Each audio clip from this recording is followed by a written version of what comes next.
세노텍 2026년 1분기 실적을 스로프트 회계로 분석하고 연말 매출액까지 예측해 보도록 하겠습니다.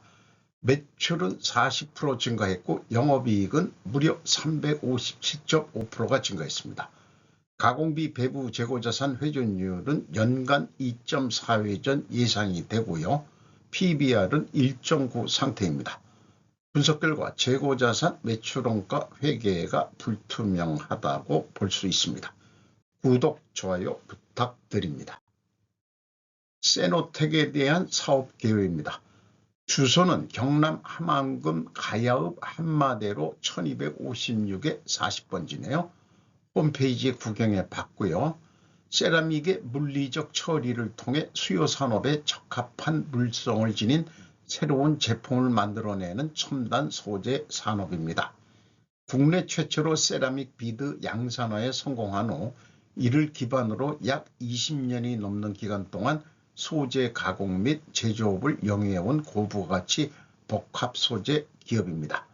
1999년 세라믹 연구개발로 설립되어 세라믹 소재의 가공을 핵심으로 기술 개발을 지속해온 바 다양한 소재의 미세 분쇄, 열처리 가공 역량을 축적해 왔으며 현재는 국내 유일하게 소재의 습식 분쇄 및 건식 분쇄 기술과 생산 역량을 보유한 기업으로 거듭났습니다. 홈페이지 들어가 보니까 제2회 전환사채 소각 결정 및 소각 완료 안내를 했네요. 주주가치 제고를 위해서 이렇게 했답니다. 4월 20일 날 49억 원어치를 소각했답니다. 그러니까 유통주식이 줄어든 거나 마찬가지니까 주주가치가 올라간다고 봐야 되겠죠. 주가는 1,600원으로서 79.4% 상승했습니다. PBR은 1.9 상태로 80% 올라갔고요. 5% 이상 주주는 ENF 마블홀딩스가 39.48%, 조범래씨가 9.1%, 그리고 이 ENF 마블홀딩스의 최대 주주인 ENF 프라이빗 에쿼티가 최대 주주인데 임태호씨 32% 지분을 가지고 있습니다. 최대 주주의 최대 주주. 외국인이 작습니다만은 JP모건이 그래도 눈에 띄네요.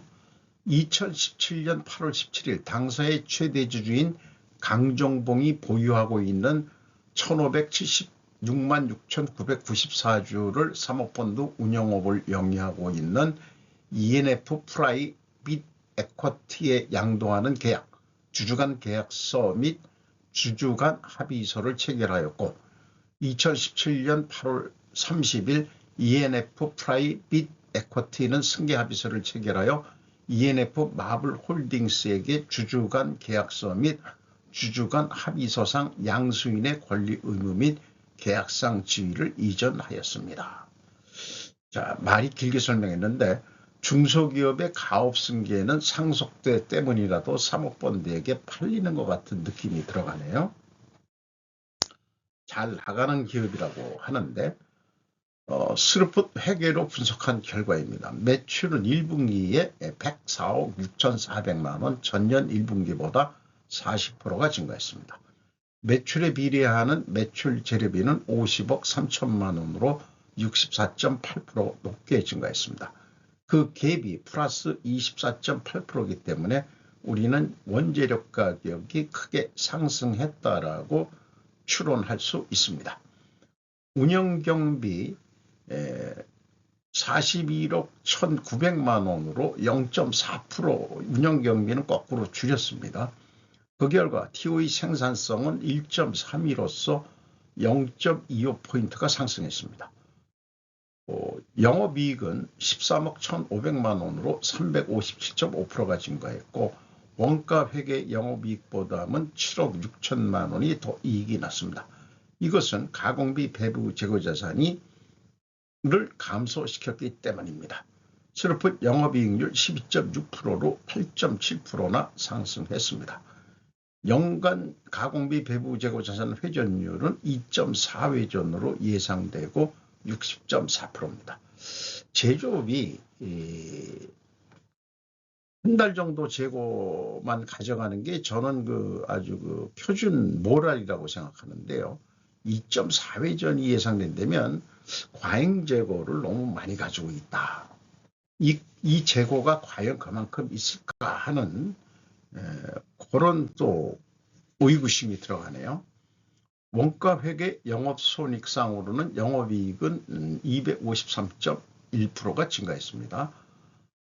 여기서도 매출 증가율보다 매출 원가 증가율이 더 높으니까 매출 총이익은 금액상은 늘었죠? 늘었습니다. 금액상으로는 그렇게 됐습니다. 그리고 판매 관리비를 좀 줄였죠. 그래서 이제 253.1%가 증가한 것으로 이렇게 결산이 됐습니다.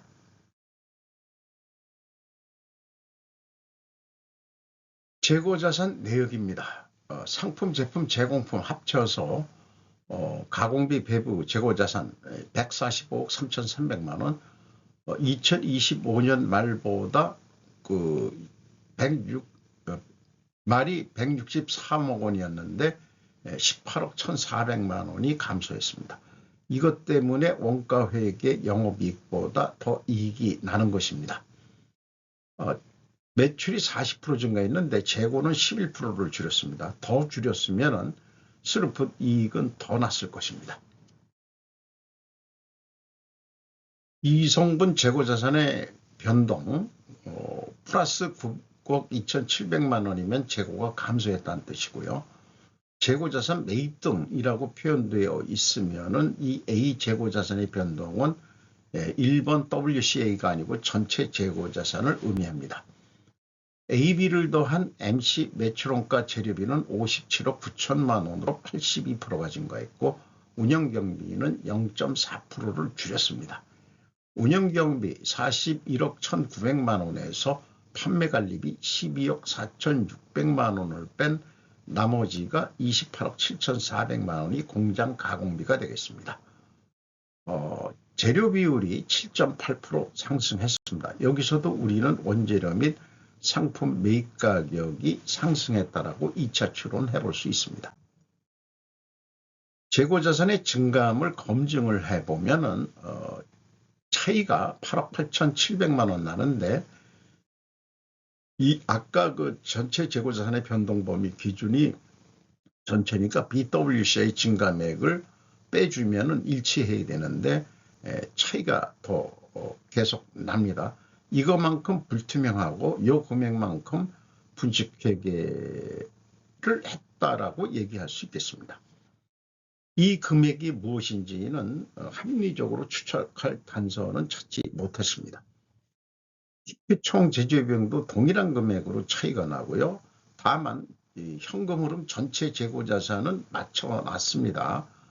요 3단계 현금 흐름 기준으로는 보통 공인회계사들도 하는 방식이지만 지금 앞에 1단계, 2단계는 스루풋 회계를 분석하는 입장에서 당연히 나올 수밖에 없는 그런 내용이 또 되겠습니다. 원가 회계하고 영업이익 차이는 재고 감속에서 가공 비율을 곱하면 검증이 됩니다.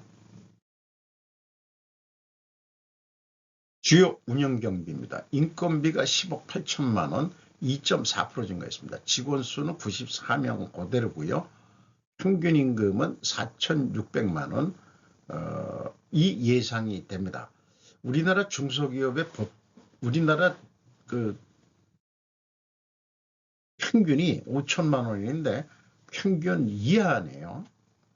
2024년도 기준 2025년도 또 5천만 원 선이 우리나라 평균 연봉이라고 그러는데 대기업은 1억 넘는 기업도 많지만은 평균보다 좀 낮은 것 같습니다. 연구개발비 4억 500만 원, 11.1% 증가했고 지급수수료는 46.8%가 떨어졌네요. 에너지비를 많이 쓰는 모양입니다. 아까 세라믹 이 분쇄 기술, 이런 건데 10.5% 감소시켰습니다. 에너지비를. 전기료가 올라갔을 텐데, 적게 작업했는데 매출은 늘었다 그러면은, 지금 미리 얘기지만 매출 단가가 엄청 많이 올랐던 것 같아요. 이렇게 비용들은 줄였는데,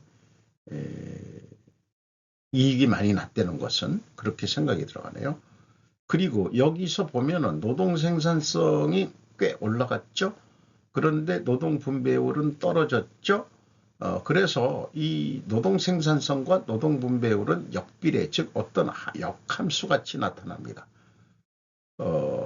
그걸 비례해서 성과가 없달라는 애들이 이 복에 겨워서 삼전 노조 애들이죠. 중소기업에 다니는 이런 분들이 볼 때는 속으로 XX 새끼들이라고 얘기할 것 같네요. 경영평가지표로서 가공비 배부 재고자산 회전율이 상승했고 스루픈율은 거꾸로 떨어졌습니다. 그리고 TO의 생산성은 또 올라갔고요. 어쨌든 역방향이면 분식회계 개연성 가정을 세웁니다. 투하자본 이익률 7.1%로 5.6% 상승했고 총 자산 회전율은 0.13입니다. 자신의 그게 한 4배 한다 그래도 0.5 한 0.5선 정도뿐이 안 올라갈 것 같네요. 연간 1회전은 돼야 되는데. 영업구매 평가지표로서 3개월 동안에 이 수금 속도가 0.8회전이면은 제대로 지금 수금을 못하고 있다는 얘기죠. 그런 대신 매입채무 지급 속도는 2.4회전, 1분기니까 거의 한 달에 한 번 꼴은 좀 준 거다. 근데 자기네들 수금을 못하고 있다. 현금이 좀 많이 딸릴 것 같은데요. 두펑 ROI 자본회수율 3.2%, 2.4% 상승했습니다. 재고 회전율은 상승했고 스루픈율은 하락했기 때문에 역방향 분식회계 개연성 가정을 세우고 이것을 반증하려면은 원재료 가격이 하락해야 되고 판매 가격도 하락해야 됩니다. 그리고 필연적으로 존재할 다른 증거를 대라 그러면 수량에 의한 재고 회전율도 상승을 했어야 될 것입니다. 그래서 어떻게 됐느냐? 원재료가 이 수산화물이라는 게 무려 227.7%가 단가가 상승했어요. 이것 때문에 전체 원재료 인상률이 130%나 됩니다. 그러면 가격 연동제라고 한다면 판매 가격이 적어도 50% 이상은 올라가야 되지 않을까 그렇게 생각하는데 제품 가중평균 해서 21.5%밖에 올리지를 못했습니다. 그러니까 거꾸로 깎였다는 얘기가 되겠죠. 그래서 지금까지 논의된 것을 요약 정리하면은 안정을 하기 위해서는 원재료 가격 하락, 판매 가격 하락이 돼야 되는데 원재료 가격이 급상승했죠. 그리고 판매 가격은 상대적 하락한 상승입니다. 어쨌든 반증은 실패했습니다. 일반적으로 건설 하도급 이런 데를 민주당 애들이 하는 얘기가 연동제 해가지고 올려줘야 되는 거 아니냐 이런 식으로 얘기하는데 72.7% 정도는 올려야 똔똔인데 21.5%뿐이 올리질 못했습니다. 현금 재무지표입니다. EAT 새우 현금 순이익 19억 2,200만 원을 벌었습니다. 두 번째, 영업활동으로 전체 유입된 돈은 6억 5,600만 원, 최종 101억 9,600만 원의 현금이 유출이 됐습니다. 우측의 산식은 공개를 하는 바입니다. 자유현금 흐름, 일본식 잉여현금 흐름을 제가 우리식으로 프리라고 그냥 자유라고 해석을 했습니다. 채권자한테 25억 3,600만 원 갚았습니다. 그래서 이자부채 레버리지율은 40.5%에서 36.1%. 번 돈을 이 차입금 갚는 데 많이 썼네요. 그리고 주주들이 추가로 더 투자를 해줬는데 전환사채 전환으로 자본금으로 들어왔습니다. 그게 돈 벌어서 갚은 것도 있지만은 전환사채 전환으로 들어온 것도 있겠네요. 두 가지를 합친 것이 회사 자유현금 흐름인데 9억 200만 원의 그 현금이 유출이 있었습니다. 납입자본 성장률 1.5배 변동였고요. 이익잉여금률은 자본이 증가하는 바람에 31.9%로 떨어졌네요. 1분기 실적을 토대로 연말 매출액을 예측해 보도록 하겠습니다. 뾰족한 수가 있는 건 아닙니다. 산식을 1 더하기 300% 했는데 운영경비가 0.4% 줄였거든요. 그러니까 연말까지 한 295%만 적용을 조금 해봤습니다. 영업이익은 300%, 1 더하기 300, 이 두 가지 목표 금액을 슬픈율로 나누면 414억 6천만 원 할 것 같습니다. 그래서 매출 증가율이 296.2%가 될 텐데 스루풋은 매출에 비례하는 매출 재료비니까 그대로 1 더하기 296.2% 해가지고 매출 재료 비율로 나누면 매출 재료 비율을 0.1% 낮췄습니다. 단가를 조금 올린다는 뜻이죠. 스루풋율이 52% 해가지고 415억 1,600만 원 이렇게 좀 매출을 해보면 어떻게 하느냐. 근데 우측에 나와 있는 대로 예측은 납품단가 협상을 위한 교육용으로 제가 좀 비유되게 좀 만들었습니다.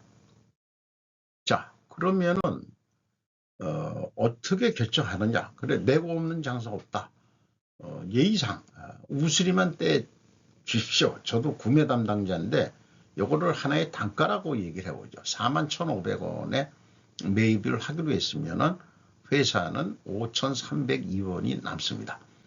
목표보다도 조금 더 벌어야 되겠다. 재고 회전율을 4.8% 더 2.5회전 조금 더 노력을 해서 획기적으로 올리기는 어려울 거고, 그러면은 그 판매 단가는 43,524원 인상 효과가 나서 운영 경비가 1.9% 증가한다고 해도 영업이익은 6,000원으로 올라갈 것입니다.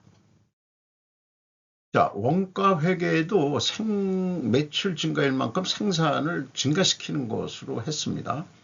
가공비 295% 올라가는 거로 했고요.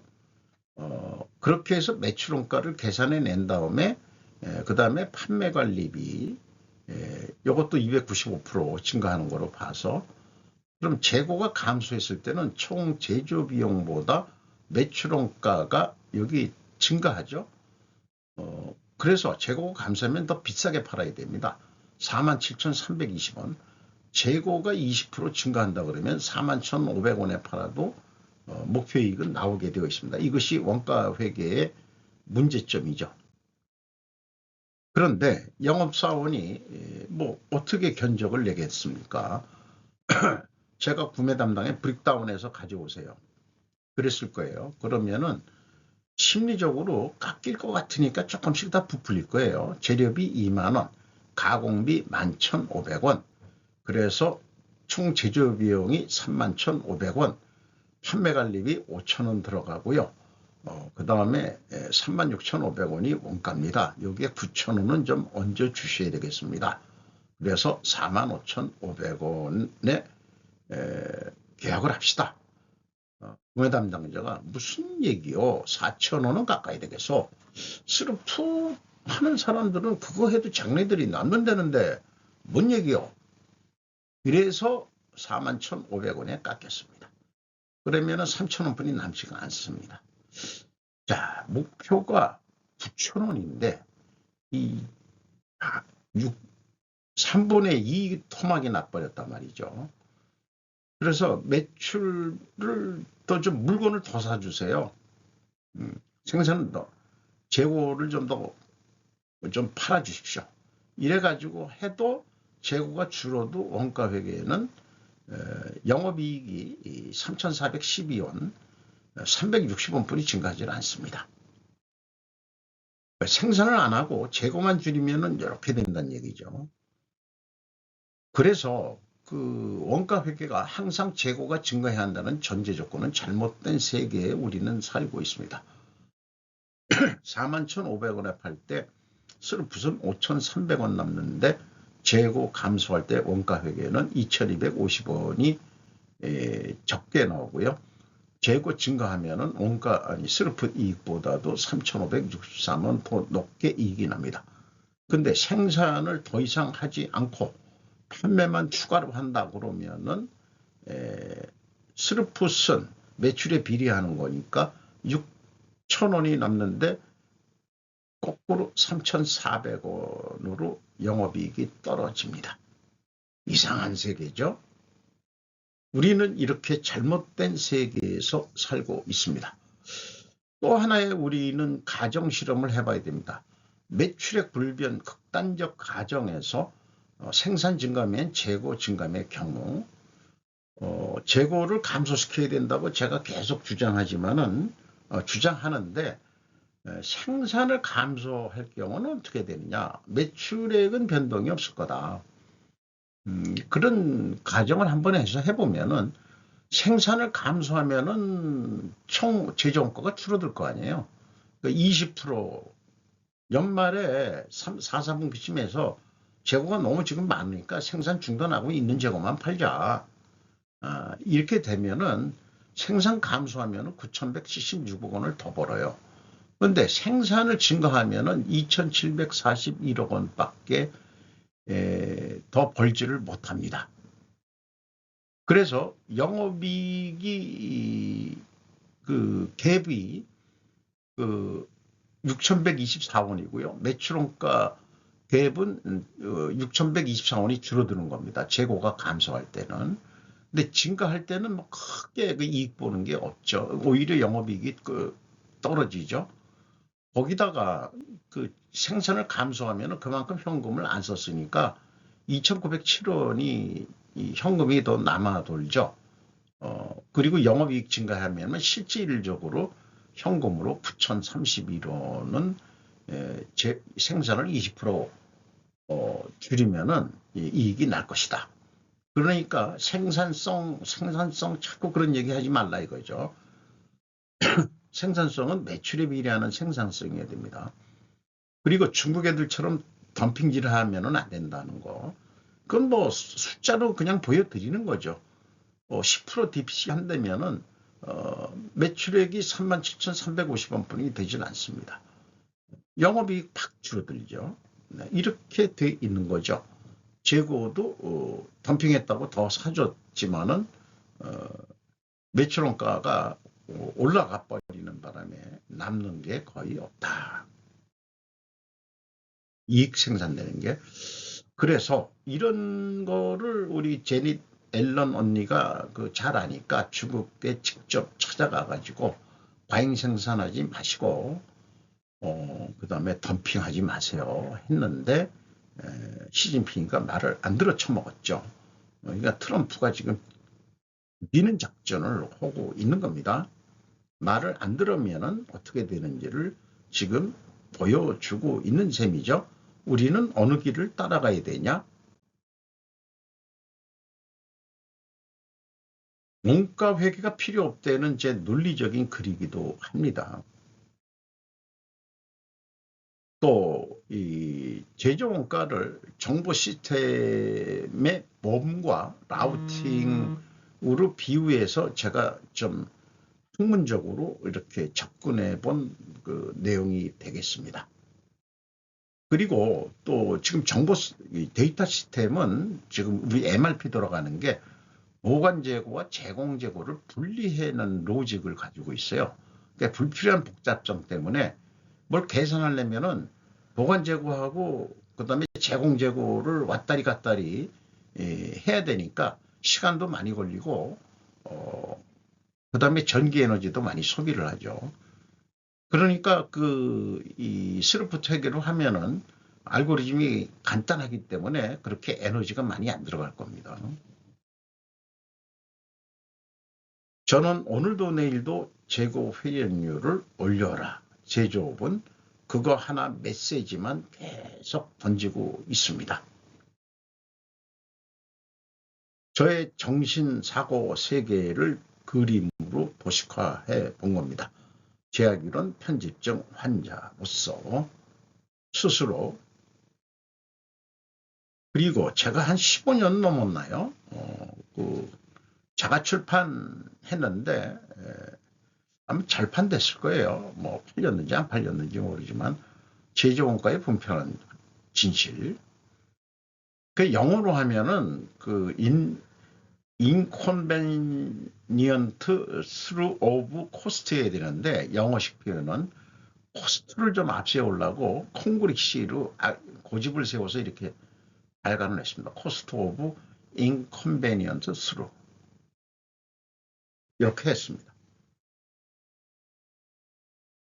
또 ESG를 쓰레기통에 버리듯 제조원가 회계를 쓰레기통에 버리자고 새 용어 찾자고 로스차일드 여사가 이렇게 말해주기를 희망하는 내용이 되겠습니다.